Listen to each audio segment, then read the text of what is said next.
बिस्मिल्लाहिर्रहमानिर्रहीम। एक ऐसी औरत जो हमेशा अपने चेहरे को संवारने में लगी रहती थी, दिन भर अपने चेहरे पर क्रीम लगाकर अपने चेहरे को खूबसूरत करती थी और सोते वक्त भी वो अपने चेहरे पर मेकअप करके सोया करती थी।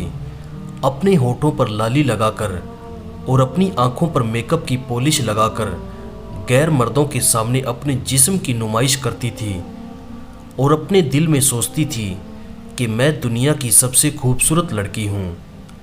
इस लड़की के सर पर हमेशा मेकअप करने का भूत सवार रहा करता था। अपने चेहरे को खूबसूरत बनाकर दूसरे मर्दों के सामने घूमती थी। जब मर्द इस लड़की को खूब निगाह भर कर देखते थे तो ये लड़की बहुत ज़्यादा खुश हुआ करती थी। एक मर्तबा एक फ़कीर उस लड़की के दरवाजे पर आता है और कहता है कि अल्लाह के नाम पर कुछ दे दो, मैं गरीब और लाचार मजबूर इंसान हूँ। जब उस औरत ने उस फ़कीर की आवाज़ को सुना तो वो उठ कर गई और कुछ पैसे ले जाकर फ़कीर के सामने हाजिर हो जाती है। जब फ़कीर ने उस औरत के चेहरे को देखकर बेहयाई को देखा तो फ़कीर ने कहा कि मुझे तुम्हारे पैसों की कोई ज़रूरत नहीं है। मैं अल्लाह के वास्ते तुम्हें एक मशवरा देता हूँ कि पर्दे की हालत में रहा करो और इतना मेकअप करके अजनबी मर्दों के सामने मत निकला करो। इतनी बात सुनकर वो औरत गुस्से में आ गई और कहा कि तुम एक घटिया फ़कीर हो, तुम यहाँ से चले जाओ। क्या तुम मुझे मशवरा देने आए हो? तुम यहाँ से फ़ौरन चले जाओ। फ़कीर ये बात सुनकर वहाँ से चल देता है।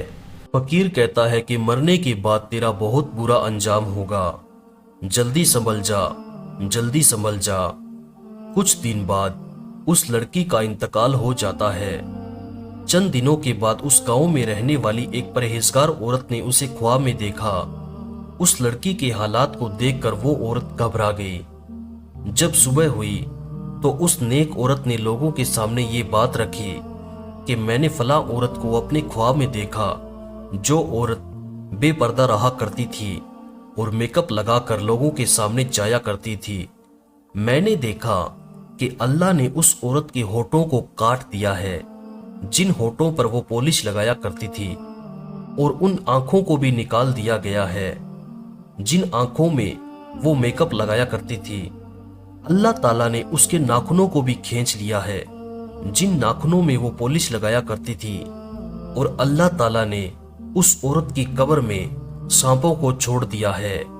वहां मौजूद औरतों ने जब ये बात सुनी तो उन सबके दिलों में दहशत बैठ गई और वहां मौजूद औरतें अपने गुनाहों से तौबा और इस्तगफार करने लगी और उन्होंने तौबा की कि आज से हम पर्दे में रहा करेंगे, किसी को भी अपने नाखून, होठ, चेहरा नहीं दिखाएंगे। बेशक अल्लाह तौबा कबूल करने वाला है। तो मैं इस वीडियो के जरिए से अपनी माओं और बहनों से कहना चाहता हूं कि पर्दे की हालत में रहा करें, पर्दे से बाहर मत निकला करो, किसी गैर मर्द को अपना जिस्म मत दिखाया करो, क्योंकि मौत कभी भी आ सकती है और अगर गुनाह करते हुए अगर मौत आ गई तो हमेशा जहन्नुम की आग में जलना पड़ेगा। तो अभी भी वक्त है तौबा करने का। अगर आपको भी कुछ समझ में आया है, अगर आप चाहते हैं कि इस वीडियो के जरिए से हमारी माँ और बहनें सुधर जाएं, तो उन तक इस वीडियो को जरूर शेयर कीजिए और कमेंट बॉक्स में अस्तगफिरुल्लाह जरूर लिखें, ताकि तौबा करने की ये नीयत सभी लोगों तक पहुंचे।